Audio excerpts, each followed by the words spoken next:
السلام علیکم مولانا، کیا حال ہے؟ وعلیکم السلام بھائی مدثر، اللہ کا کرم اور احسان ہے، آپ بھی خیریت سے ہے یا نہیں؟ مولانا کیا بتاؤں، سیاست میں خیریت کا نام و نشان ہے ہی نہیں۔ خیر مولانا، آج میرا کئی جگہ جانے کا اتفاق ہوا۔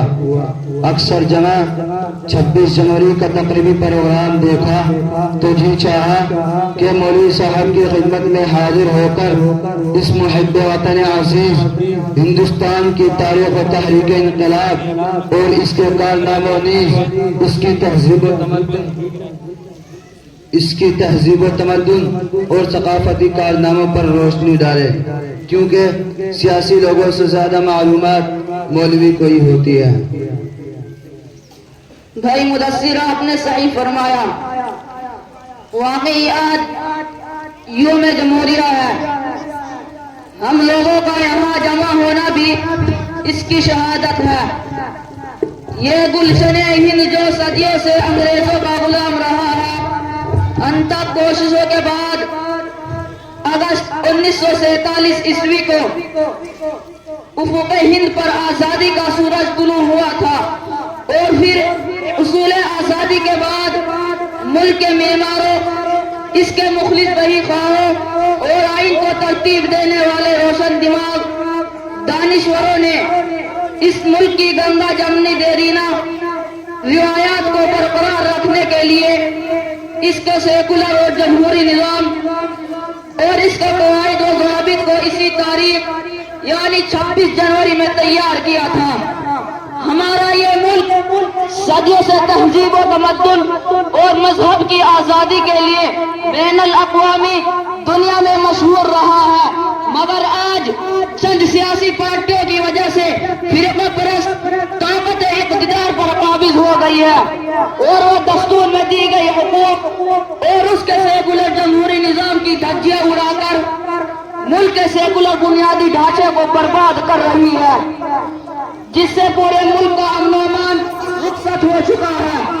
یہ حالات بتا رہے ہیں کہ یہ وقت ملک کی سالمیت اور ہندوستان کی خوبصورت رنگا رنگی تہذیب اور اس کے حسن کو تباہ و برباد کر دے گا۔ مولوی صاحب، جوش میں آنے کی کیا بات ہے؟ میں تو سمجھ رہا تھا کہ آپ ہندوستان کی تاریخ و تحریک اور اس کی خدمات نیز اس کی بلندی پر روشنی ڈالیں گے۔ حالانکہ ہندوستان کی جمہوریت ابھی باقی ہے، قانون و ضابطہ اپنی جگہ صحیح ہے، اور موجودہ حکومت ہند قوم و ملت کے لیے جو کام کر رہی ہے وہ قابل داد اور تحسین ہے، لیکن آپ کا اشارہ اس کے برعکس ہے۔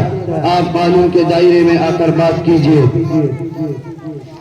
جناب مدثر صاحب، آپ سیاسی پارٹی کے ایک اہم رکن ہونے کی حیثیت سے اچھی طرح جانتے ہیں، اور میں ملک عزیز ہندوستان کے ایک شہری اور سپوت ہونے کی حیثیت سے بتا دینا چاہتا ہوں کہ ملک کی آزادی میں اور اس محب وطن عزیز ہندوستان کی قسمت جگانے میں مسلمانوں کا جتنا خون بہا ہے، دیگر پارٹیوں اور کسی قوم کا اتنا پسینہ بھی نہیں بہا ہے۔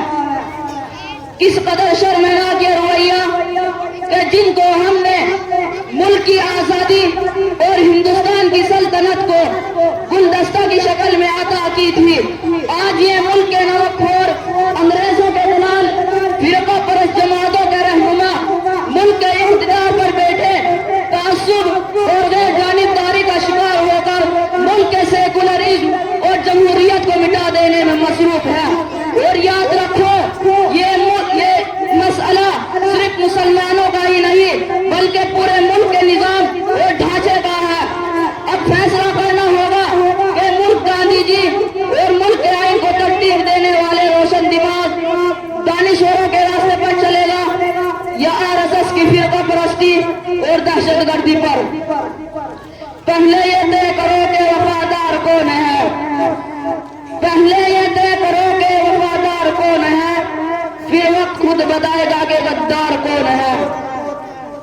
مولوی صاحب آپ کیسے اشتعال انگیز اور قوم کو برما دینے بیانات دیتے ہوئے سنیے۔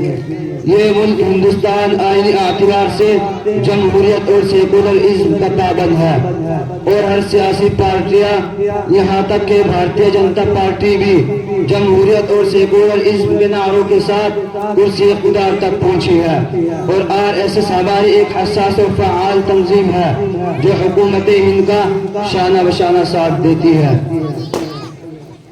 میں تو آپ کو بڑا سمجھدار تصور کرتا تھا، جبکہ ہر محب وطن عزیز ہندوستانی جانتا ہے کہ BJP RSS کا سیاسی بازو ہے، منزل دینوں کی ایک ہندو راشٹر کا قیام ہے، اور RSS تو ایک ایسی فسطائی اور دہشت گرد تنظیم ہے جس کے ہاتھ گاندھی جی کے خون سے آلودہ اور بابری مسجد کے انہدام میں ملوث ہے۔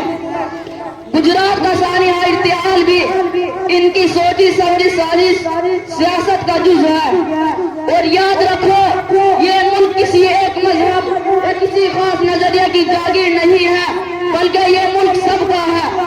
دستور نے سب کو حقوق برابر دیے ہیں۔ مسلمانوں نے ہندوستان کی آزادی کو دان کی بنیاد پر نہیں بلکہ اپنے بلیدان کی بنیاد پر حاصل کی ہے، اس لیے ہم ڈنڈے کی چوٹ پر اعلان کرتے ہیں کہ دستور ہند سے حاصل اپنی مذہبی اور تعلیمی حقوق کی حفاظت کے لیے قانون اور دستور کے دائرے میں رہتے ہوئے ہر طرح کی قربانی دینے کے لیے تیار ہے۔ ہم نے ملک و ملت کے لیے پہلے بھی قربانی دی ہے، اور آئندہ بھی جب ضرورت پڑے گی ہمارے خون کا ایک ایک قطرہ ملک کے لیے وقف ہوگا۔ آزادی کی لڑائی میں کل ہم تنہا کھڑے ہوئے تھے، اور آج آزادی کی بقا اور سیکولر کردار قانون و انصاف کے تحفظ کے لیے ہم میدان میں ہیں۔ اچھا مولوی صاحب، فی الحال میرے پاس وقت نہیں ہے، ابھی اور پروگرام میں بھی جانا ہے، اجازت دیجیے، پھر ملاقات ہوگی۔ السلام علیکم۔ اب کہاں تم دبا کر بھاگتے ہو؟ اگر آپ بات سامنے آئی تو دوسرے پروگرام یاد آ گئے، اگر ایسا ہی ہے تو جاؤ۔ خدا حافظ، وعلیکم السلام۔